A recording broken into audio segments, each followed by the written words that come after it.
Hello students, now today we are going to start next lecture of periodic classification of elements। तो पहले ये जान लेते हैं कि जो लास्ट लेक्चर हमने कंप्लीट किए, हम 2 लेक्चर कंप्लीट कर चुके हैं पीरियोडिक क्लासिफिकेशन ऑफ एलिमेंट के, और उन 2 लेक्चर्स में हमने क्या क्या स्टडी किया। तो बच्चों मैंने आपको स्टार्टिंग में ही क्लियर किया था कि चैप्टर को आप 2 पार्ट में स्टडी करेंगे। एक पार्ट में आप हिस्ट्री स्टडी करेंगे और सेकंड पार्ट में आप मॉडर्न पीरियोडिक टेबल और एलिमेंट को बहुत अच्छे से स्टडी कर पाएंगे। मीन्स ए कॉन्सेप्चुअल स्टडी, या बोल सकते कि एक पैटर्न वाइज आप स्टडी कर सकते हैं। तो अब तक जो थ्योरेटिकल पार्ट था, हिस्ट्री थी, वो ऑलमोस्ट कंप्लीट हो चुकी है। आपने स्टडी कर लिया Lavoisier classification, Dobereiner's law of triad. Dobereiner's law of triad के बाद नेक्स्ट कॉन्सेप्ट जो आपने स्टडी किया न्यूलैंड्स लॉ ऑफ ऑक्टेव, और उसके बाद हमने स्टार्ट किया मेंडलीफ पीरियोडिक क्लासिफिकेशन। और मेंडलीफ पीरियोडिक क्लासिफिकेशन में बच्चों हम क्या क्या कंप्लीट कर चुके हैं, ये भी एक इंटरेस्टिंग पॉइंट है। मेंडलीफ पीरियोडिक क्लासिफिकेशन जो था बच्चों, मैंने आपको बताया था कि अब तक के क्लासिफिकेशन में जो मेजर क्लासिफिकेशन माना जाता है या मेजर जो कंट्रीब्यूशन रहा वो किसका रहा, मेंडलीफ का रहा। क्योंकि मेंडलीफ ने बहुत सारे एलिमेंट को काफ़ी सिस्टमेटिकली अरेंज कर दिया था और उसकी मेरिट्स भी हम डिस्कस कर चुके हैं। चलिए आज हम बात करते हैं डीमेरिट्स की, demerits of Mendeleev periodic classification.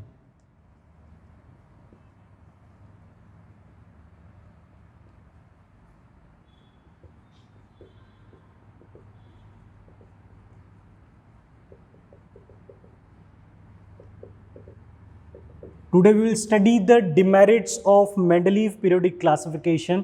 Mendeleev ने जो पीरियोडिक टेबल दी, इसमें हमें कहाँ कहाँ पर डिमेरिट्स मीन्स कहाँ कहाँ पर गलतियाँ नज़र आती हैं। तो सबसे पहला पॉइंट है बच्चों, पोजीशन ऑफ हाइड्रोजन। इस पॉइंट को ध्यान रखिएगा बच्चों, यही स्टेटमेंट या यही पर्टिकुलर पॉइंट आप स्टडी करेंगे मॉडर्न पीरियोडिक टेबल के लिए। जैसे कि हाइड्रोजन एक ऐसा एलिमेंट है, हाइड्रोजन एक ऐसा एलिमेंट है जिसे प्लेस किया गया है, हाइड्रोजन को मेंडलीफ ने प्लेस किया लिथियम, सोडियम, पोटेशियम के साथ में। बट अगर मैं हेलोजेंस की बात करूं, फ्लोरीन, क्लोरीन, ब्रोमीन, इन सब की टेंडेंसी है कि ये एक इलेक्ट्रॉन गेन कर सकते हैं और इनकी टेंडेंसी है कि ये एक इलेक्ट्रॉन को डोनेट कर सकते हैं। और हाइड्रोजन एक ऐसा एलिमेंट है जो इनके साथ भी सिमिलरिटी शो करता है और इनके साथ भी सिमिलरिटी शो करता है। मीन्स हाइड्रोजन जो है वो लिथियम, सोडियम, पोटेशियम के साथ भी रिसेंबलिंग शो करता है और फ्लोरीन, क्लोरीन, ब्रोमीन के साथ भी रिसेंबलिंग शो करता है। तो इस पॉइंट को समझिएगा बच्चों, because hydrogen show similarities with both these groups. Hydrogen इसके साथ भी सिमिलरिटी शो करता है और इसके साथ भी सिमिलरिटी शो करता है। तो हाइड्रोजन को कहाँ पर प्लेस किया जाए, हाइड्रोजन को कहाँ पर प्लेस किया जाए, means position of hydrogen was not clear कि इसे कहाँ प्लेस किया जाए। इसे अगर एल्कली मेटल के साथ रखा जा रहा है तो आपका क्वेश्चन होगा कि इसे हेलोजेंस के साथ, फ्लोरीन, क्लोरीन, ब्रोमीन, आयोडीन को क्या बोला जाता है, हेलोजेंस, क्योंकि ये सॉल्ट का फॉर्मेशन करते हैं। तो डाउट ये है कि इन्हें हेलोजन के साथ ही क्यों नहीं रखा या फिर एल्कली मेटल के साथ ही क्यों रखा है। तो इसका कोई रीज़न नहीं था, मीन्स हाइड्रोजन की पोजीशन उस समय पर क्लियर नहीं थी। ये फर्स्ट ड्रॉबैक था, ये फर्स्ट डिमेरिट थी बच्चों। सेकंड डिमेरिट थी पोजीशन ऑफ आइसोटॉप्स। चलिए पहले बात करते हैं कि आइसोटॉप्स क्या होते हैं। क्लास 9th में आपने स्टडी किया है बच्चों, isotopes are the atoms of same element which have same atomic number but different mass number. Isotopes क्या होते हैं, जिनका एटॉमिक नंबर सेम होता है और मास नंबर डिफरेंट होता है। एक एग्जाम्पल हम कंसिडर करते हैं, जैसे कि हाइड्रोजन के आइसोटॉप्स आपने स्टडी किए 1H1, 1H2, 1H3। ठीक है, तीनों में हाइड्रोजन का जो मास नंबर है वो अलग अलग है, एटॉमिक नंबर सेम है। अब अगर मैं मेंडलीफ पीरियोडिक टेबल की बात करूं तो अगर atomic mass means Mendeleev periodic table, जो मेंडलीफ पीरियोडिक टेबल आपने स्टडी की, it is based on atomic mass या मास नंबर के इंक्रीजिंग ऑर्डर में आपने एलिमेंट्स को अरेंज किया। तो अगर आप एटॉमिक मास को टारगेट कर रहे हैं बच्चों, ध्यान से समझिएगा, अगर आप एटॉमिक मास को टारगेट कर रहे हो तो एटॉमिक मास के बेसिस पर तो तीनों की पोजीशन कैसी होनी चाहिए, डिफरेंट होनी चाहिए। On the basis of atomic mass इन तीनों आइसोटॉप्स को डिफरेंट डिफरेंट पोजीशन वहां पर असाइंड होनी चाहिए।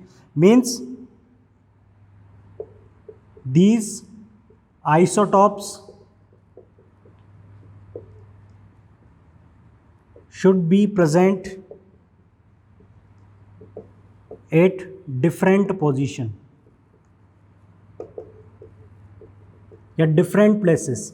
क्यों होना चाहिए? क्योंकि तीनों के मास नंबर अलग अलग है। ऐसा क्यों होना चाहिए? क्योंकि तीनों के मास नंबर अलग अलग हैं, बट एक्चुअल में ऐसा नहीं था।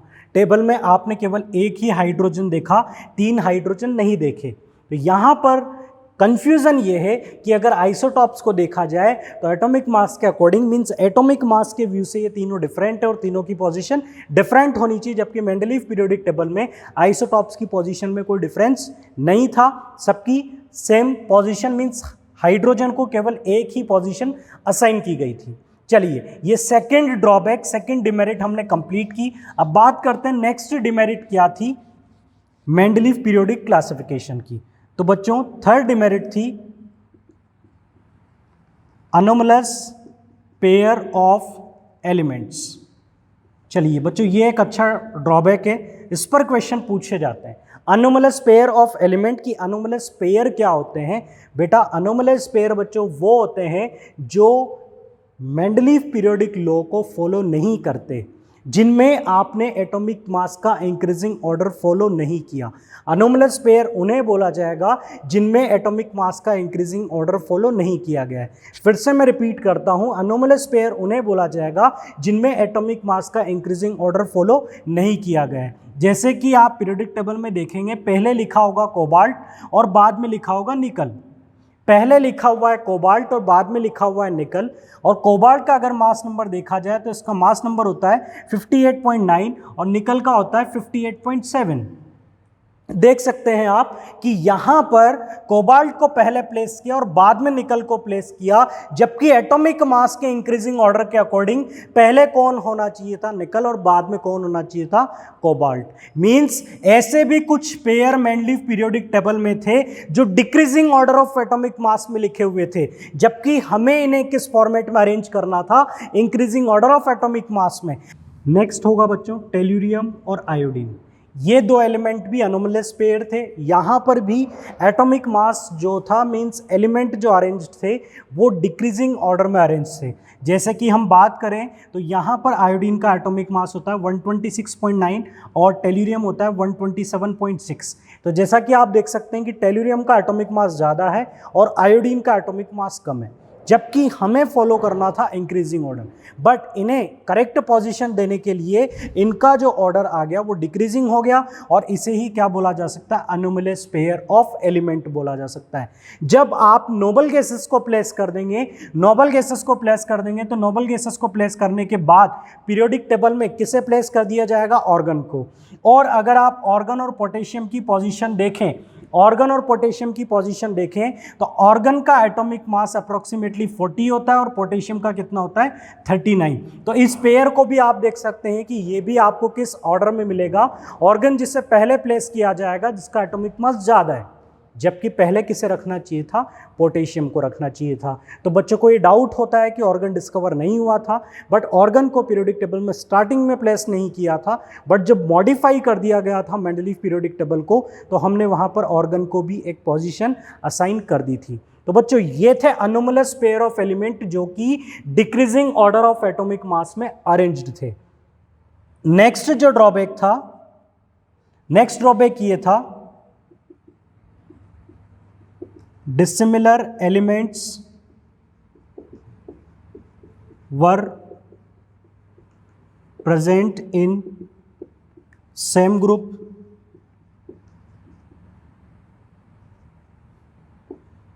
while similar were separated। देखिए, टेबल किस लिए ड्रॉ की, टेबल किस लिए बनाई गई? ताकि डिसिमिलर एलिमेंट्स को अलग अलग रखा जाए और सिमिलर एलिमेंट मींस जिनकी प्रॉपर्टी सेम हो वो सारे एलिमेंट एक ही ग्रुप में आ जाएं। जबकि मेंडलीव पीरियोडिक टेबल में कई सारे ऐसे एलिमेंट्स थे जो गलत पोजीशन पर आ गए थे, उन एलिमेंट्स के साथ रखे हुए थे जहां पर उनकी प्रॉपर्टीज़ में सिमिलरिटी नहीं थी। तो जैसे कि बच्चों मैं बात करूं, इसका मैं एग्जाम्पल आप लोगों के साथ शेयर करता हूं। यहाँ पर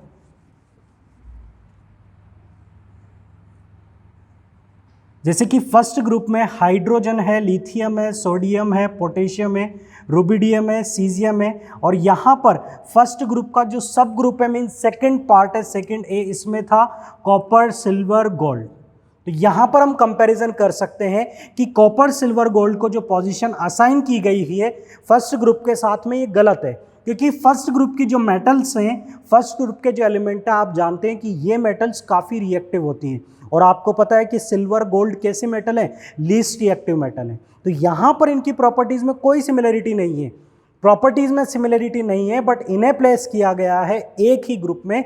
ये इस क्लासिफिकेशन का ड्रॉबैक है कि आपने डिसिमिलर एलिमेंट्स को एक ही ग्रुप में रख दिया। डिसिमिलर क्यों है ये आपको क्लियर हुआ, क्योंकि इनकी रिएक्टिविटी कम होती है और इनकी रिएक्टिविटी ज़्यादा होती है बच्चों। और इसी तरह से आगे देखा जाए तो ये तो था जो डिसिमिलर एलिमेंट थे वो एक ही साथ रखे थे, और सिमिलर एलिमेंट्स जैसे कि हम बात करें कॉपर, सिल्वर, गोल्ड की पोजीशन कहाँ पर होनी चाहिए थी, आयरन, कोबाल्ट, निकल के साथ में।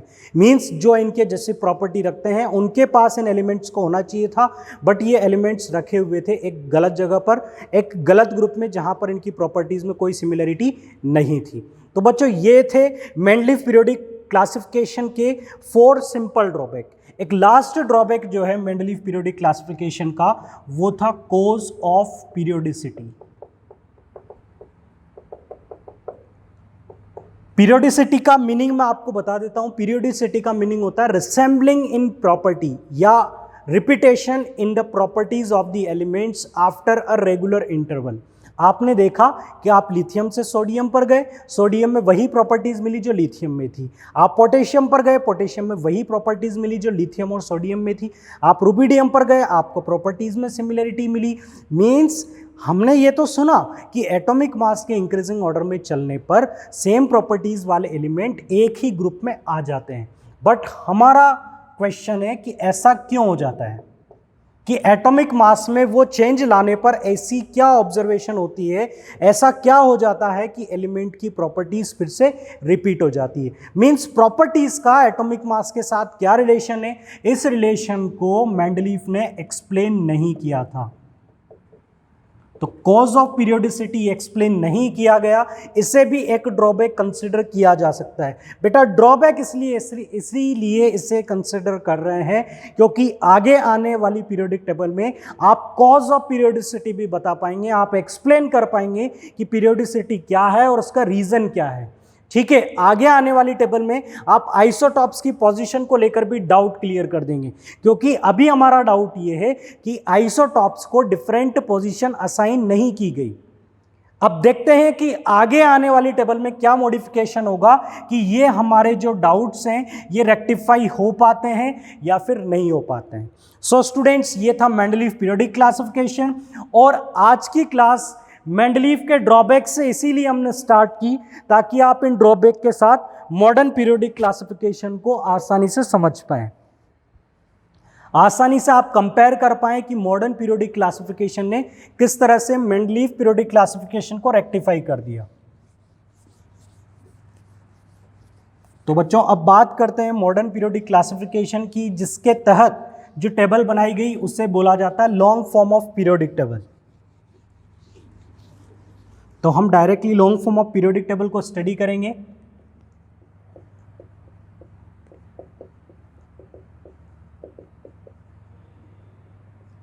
तो बच्चों अब समय आ गया है कि आप उसी टेबल को स्टडी करेंगे जिस टेबल की इमेजेस आप देखते हैं, long form of periodic table, जिसमें आपने देखा होगा कि कई सारे ग्रुप्स होते हैं और कई सारी हॉरिजॉन्टल रोज होती हैं। बहुत बड़ी सी टेबल जो स्टार्टिंग में मैंने आपको बताई थी। बट बच्चों इस सारे कॉन्सेप्ट पर जाने से पहले हम लोग कोशिश करते हैं कि मेंडलीव से मॉडर्न पीरियोडिक टेबल में कौन से साइंटिस्ट ने हेल्प की कि हमें इस तरह से टेबल को ड्रॉ करना चाहिए या फिर हमें इस कॉन्सेप्ट को फॉलो करना चाहिए, और उन्होंने किस तरह से पता लगाया कि कौन सा कॉन्सेप्ट ज़्यादा सूटेबल होगा। तो इस चीज़ को बड़े ध्यान से समझिएगा बच्चों, ये एनसीईआरटी का कंटेंट नहीं है, फिर भी मैं आप लोगों के साथ शेयर कर रहा हूँ।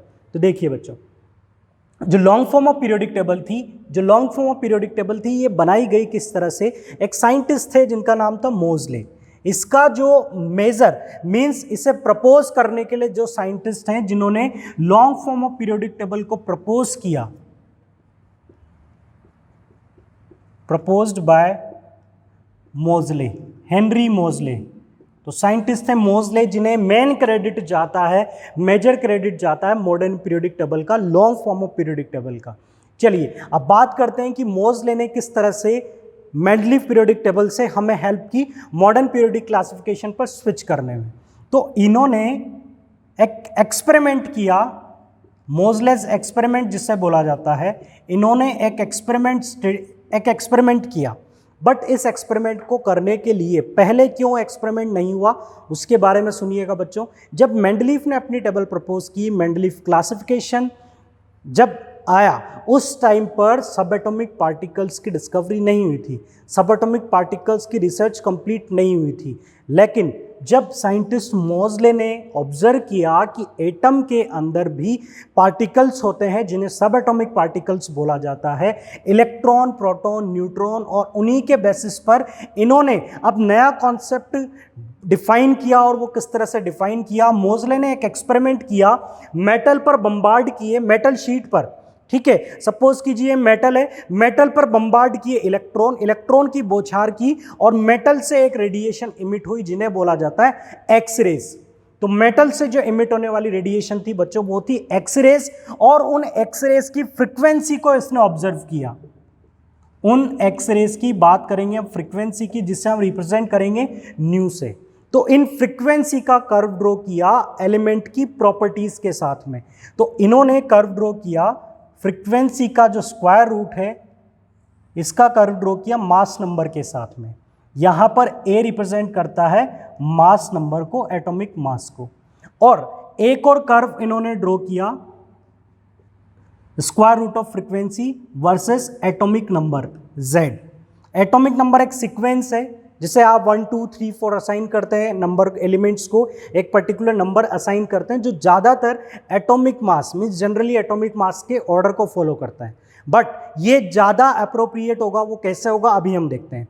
तो फ्रीक्वेंसी का जब कर्व ड्रॉ किया एटॉमिक मास के साथ, सपोज कीजिए यहाँ पर 5 है और यहाँ पर 20 है, 40 80, यहाँ पर 5 10 20 15 20। चलिए इससे हमें कोई मतलब नहीं है, हम केवल इसका कर्व देखते हैं। तो यहाँ पर जो बच्चों कर्व मिला था वो इस तरह का था।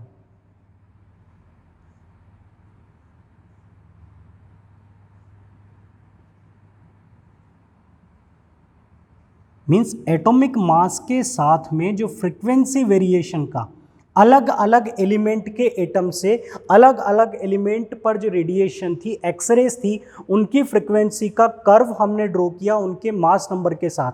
तो इस टाइप का कर्व मिला। आप देख सकते हैं कि इस कर्व में आपको कई सारे फ्लक्चुएशंस नजर आ रहे हैं बच्चों। इससे स्ट्रेट यहाँ पर आप देख सकते हैं कि यहाँ तक ये स्ट्रेट लाइन था, फिर फ्लक्चुएशन आया, फिर स्ट्रेट लाइन बनी, फिर कुछ एटॉमिक मासेस के साथ फ्लक्चुएशन आया, फिर स्ट्रेट लाइन में कन्वर्ट हो गया। जबकि हम एटॉमिक नंबर के साथ देखें, हम एटॉमिक नंबर के साथ देखें तो आपको कर्व मिलेगा इस तरह का। आप जिस भी एलिमेंट के साथ देखेंगे, जिस भी एटॉमिक नंबर के रेस्पेक्ट में देखेंगे तो आपको ये मिलेगा स्ट्रेट लाइन, जैसे कि ये 5 10 15 और यहाँ पर है 10 20 30 40। तो इस तरह से आप देख सकते हैं कि यहाँ पर जो स्क्वायर रूट ऑफ फ्रीक्वेंसी है, अगर इसे एटॉमिक नंबर के साथ कंपेयर करके इसका ग्राफ आप ड्रॉ करेंगे तो ये ग्राफ आपको कैसा मिलेगा, स्ट्रेट लाइन। जबकि यहाँ पर ये कैसा मिलता है आपको, स्ट्रेट लाइन नहीं मिलता है। तो आप बता सकते हैं कि फ्रीक्वेंसी जिस तरह से एटॉमिक नंबर पर रेगुलरली वेरी कर रही है, मींस एक ही पैटर्न से डिपेंड करती है, तो उसी तरह से एलिमेंट की जो प्रॉपर्टीज है वो किस पर डिपेंड करेगी, एटॉमिक नंबर पर, ना कि मास नंबर पर। मींस अगर हम प्रॉपर्टीज को एटॉमिक नंबर के साथ रिलेट करें तो वो ज़्यादा बेटर होगा as compare to mass number, क्योंकि मास नंबर के साथ फ्रीक्वेंसी का वेरिएशन रेगुलर वेरिएशन नहीं है। और यहाँ पर जो आपने ऑब्जर्वेशन देखी वो रेगुलर ऑब्जर्वेशन है, सेम ऑब्जर्वेशन है, किसी तरह का कोई फ्लक्चुएशन कर्व में नहीं आया है। तो ज़्यादा सूटेबल कौन होगा कि हम प्रॉपर्टीज़ को किसके साथ रिलेट करें, एटॉमिक नंबर के साथ। तो इसी के बाद साइंटिस्ट मोजले ने एक पीरियोडिक लॉ दिया जिसे बोला जाता है मॉडर्न पीरियोडिक लॉ या मोजलेस पीरियोडिक लॉ। तो बच्चों मैंने आपको पहले भी बताया था, जब मैंने आपको मेंडलीव पीरियोडिक लॉ बताया था कि आप मेंडलीव पीरियोडिक लॉ को याद रखें, जिससे आप मॉडर्न पीरियोडिक लॉ को आसानी से एक्सप्लेन कर सकते हैं। तो मॉडर्न पीरियोडिक लॉ क्या था बच्चों? That properties of the elements are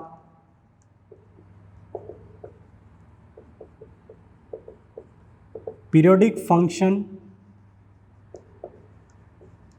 of their atomic number। बच्चों ये एक अच्छा कॉन्सेप्ट था।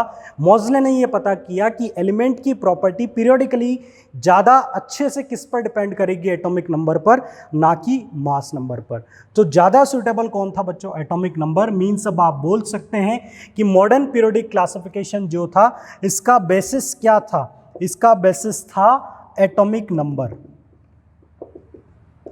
अब जब बच्चों एटॉमिक नंबर की बात आती है तो आप बोल सकते हैं कि अकॉर्डिंग टू बोहर-बरी स्कीम, जो साइंटिस्ट है बोहर एंड बरी, उनके अकॉर्डिंग एटॉमिक नंबर से नंबर ऑफ इलेक्ट्रॉन और आप एलिमेंट के इलेक्ट्रॉनिक कॉन्फ़िगरेशन की बात कर सकते हो। तो और भी कई सारे ऐसे साइंटिस्ट थे, जैसे कि मैं बात करूं रामसे,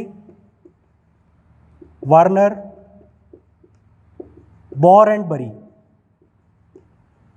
तो इन सारे साइंटिस्ट ने भी मॉडर्न पीरियोडिक टेबल में काफ़ी अच्छे से इन्होंने रोल प्ले किया बनाने में। बोहर एंड बरी ने इलेक्ट्रॉनिक कॉन्फ़िगरेशन का कॉन्सेप्ट दिया, और आगे मैं आपको बताऊंगा कि इलेक्ट्रॉनिक कॉन्फ़िगरेशन का कॉन्सेप्ट इतना हेल्पफुल रहा कि उसने मॉडर्न पीरियोडिक टेबल के एलिमेंट के अरेंजमेंट को एक अलग ही कॉन्सेप्ट से डिफाइन कर दिया। प्रॉपर्टीज़ को और अच्छे से आप स्टडी कर पाएंगे, कॉज ऑफ पीरियोडिसिटी को एक्सप्लेन कर पाएंगे। इसीलिए मॉडर्न पीरियोडिक टेबल को इसे बोला जा सकता है बोहर्स पीरियोडिक टेबल। तो बोहर्स पीरियोडिक टेबल या बोहर टेबल बोला जाए तो वो इसी की बात की जा रही है। बोहर को क्रेडिट क्यों दिया गया? क्योंकि इन्होंने इलेक्ट्रॉनिक कॉन्फ़िगरेशन का कॉन्सेप्ट दिया। Properties of the elements are periodic function of their atomic number. Properties atomic number पर डिपेंड करेगी as compare to atomic mass. ज़्यादा सुटेबल प्रॉपर्टी कौन सी होगी? Atomic number. और मैंने आपको बताया कि और भी साइंटिस्ट थे जिन्होंने modern periodic table, lower form of periodic table को बनाने में हेल्प की। किसी ने नोबेल गैसेस की डिस्कवरी में हेल्प की, और किसी ने इलेक्ट्रॉनिक कॉन्फ़िगरेशन का कॉन्सेप्ट दिया। तो इलेक्ट्रॉनिक कॉन्फ़िगरेशन के कॉन्सेप्ट से मॉडर्न पीरियोडिक क्लासिफिकेशन की जो कंटेंट है वो बिल्कुल चेंज हो गया। वो आपको आगे बहुत अच्छे से समझ में आ जाएगा। अब हम बात कर लेते हैं कि अब जो आपका सस्पेंस था वो आउट हो चुका है कि एटॉमिक नंबर की बात हमें यहाँ पर करनी है। तो आप कंपैरिजन कर लेते हैं कि मॉडर्न पीरियोडिक क्लासिफिकेशन और जो प्रीवियस क्लासिफिकेशन आपने स्टडी किया, दोनों में जो ड्रॉबैक थे वो रेक्टिफाई हो पाए हैं या फिर नहीं हो पाए।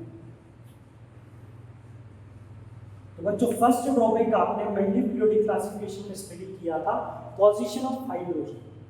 तो अगर आप मॉडर्न पीरियोडिक टेबल में भी देखें, मॉडर्न पीरियोडिक क्लासिफिकेशन में भी हाइड्रोजन को लिथियम, सोडियम, पोटेशियम के साथ प्लेस किया गया।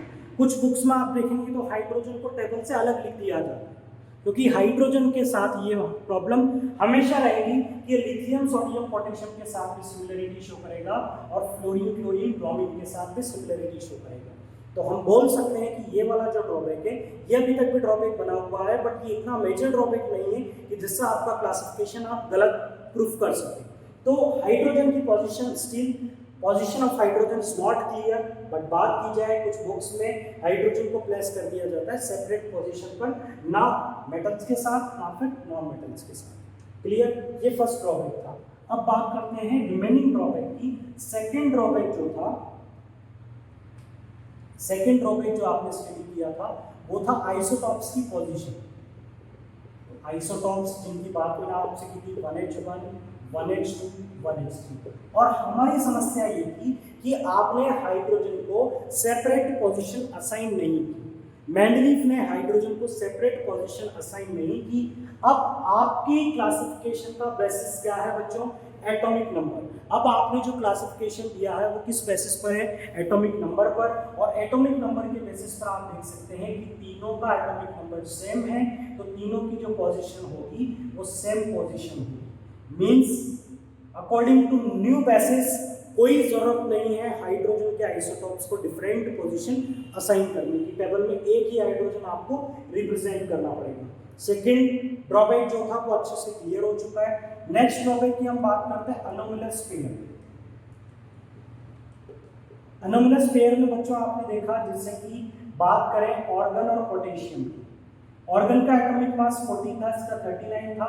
एटॉमिक मास के अकॉर्डिंग ऑर्डर डिक्रीजिंग था, बट एटॉमिक नंबर के अकॉर्डिंग देखें तो ऑर्गन का एटॉमिक नंबर 18 होता है और पोटेशियम का एटॉमिक नंबर 19 होता है। मींस एटॉमिक नंबर के अकॉर्डिंग सीक्वेंस सही है, एटॉमिक नंबर के अकॉर्डिंग ये सीक्वेंस सही है। उसी तरह से हम बात करें कोबाल्ट एंड निकल की, कोबाल्ट एंड निकल की बात करें तो मैंने आपको बताया था कि इसका एटॉमिक मास ज्यादा है और इसका एटॉमिक मास कम है। तो एटॉमिक मास का ऑर्डर डिक्रीजिंग था, क्या एटॉमिक नंबर का ऑर्डर भी डिक्रीजिंग है?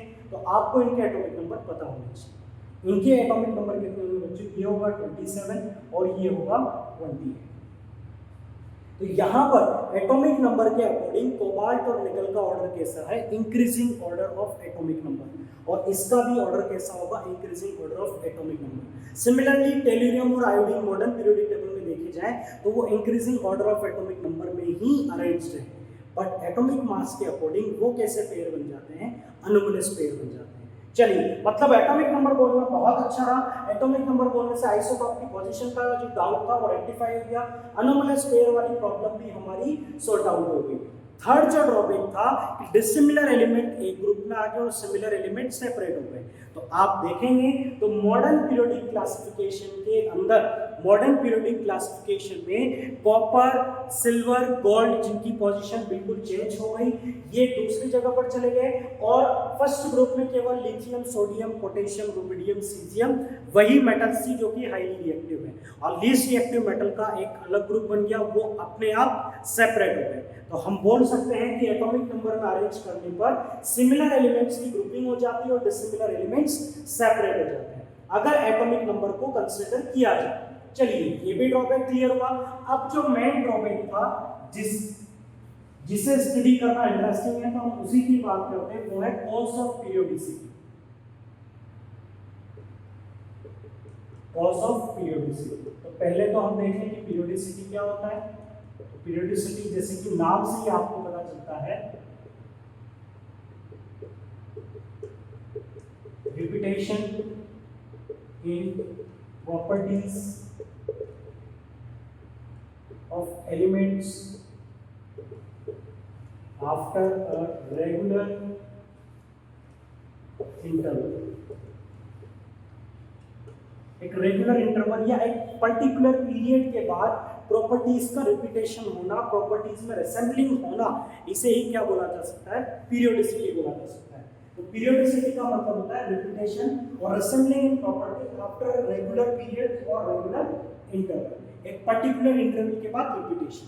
क्लियर?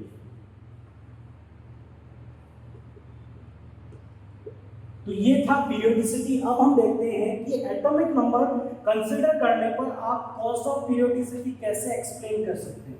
तो अब हम बात करते हैं कि कॉज ऑफ पीरियोडिसिटी कैसे एक्सप्लेन किया जा सकता है। इसे ध्यान से देखिएगा बच्चों। मैं फर्स्ट ग्रुप का एग्जांपल ले लेता हूँ। फर्स्ट ग्रुप का एग्जांपल हम यहाँ पर ले लेते हैं, और फर्स्ट ग्रुप में जो एलिमेंट थे वो थे hydrogen, lithium, sodium, potassium.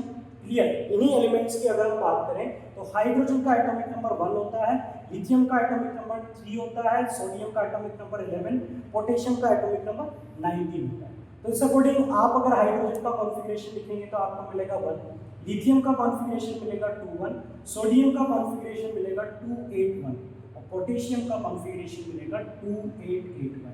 Similarly आपको 2881 आगे के कॉन्फ़िगरेशन मिलते जाएंगे। चलिए, अब यहाँ पर जो पॉइंट है वो ये है बच्चों कि हमने इन सारे कॉन्फ़िगरेशन में आउटर मोस्ट शेल का कॉन्फ़िगरेशन देखा। आप आगे रुबिडियम और सीजियम लिखेंगे तो उनके कॉन्फ़िगरेशन में भी आपको लास्ट में कितना नजर आएगा? 1 नजर आएगा। उनके कॉन्फ़िगरेशन में भी आपको लास्ट में कितना मिलेगा?